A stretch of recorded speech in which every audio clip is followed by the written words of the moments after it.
Police rushed to the scene of a domestic violence incident in Oakland County to find a man has been stabbed with children nearby.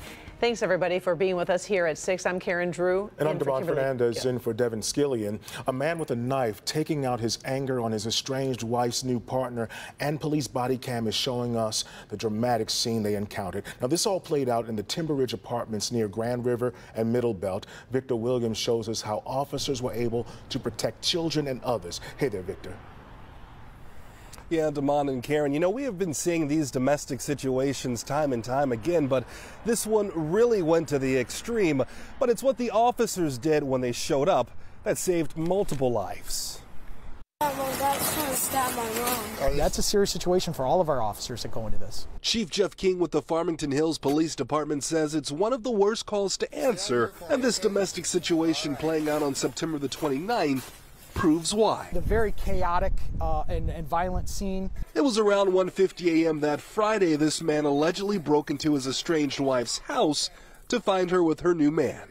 That's when police say he pulled a knife, stabbing the other man in the back once and 4 times in the chest. Some of the anger and violence at the heart of domestic violence situations are why they're so potentially dangerous and deadly. Officers make it into the home at Timber Ridge Apartments to find 34-year-old Curtis Leroy Washington Jr. pushing on the stabbed victim's chest in hopes of making him bleed out, with the suspect's youngest child, an infant, just inches away. In a split second, officers make the decision not to shoot. This could very easily have escalated to a fatal force situation, having an up and down motion on top of the victim. Again, in low light, chaotic situation, these officers, due to their quality and continuous training that they have, we're able to assess that situation and quickly decide not to use that an escalated force response. Moments later, they shift into rescue mode to save the life of the victim. 3 kids in total had to witness what took place in the house. I can't imagine the trauma those children experienced inside that room. It's just another example of how domestic disputes can turn potentially dangerous in such a short time. But turns out this wasn't the first sign. Just 16 days prior, on September the 13th, Washington was arrested for domestic violence, but was out on bond, violating a conditional release order. Very indicative of the repeated cycles of domestic violence and assault situations that we see on a routine basis.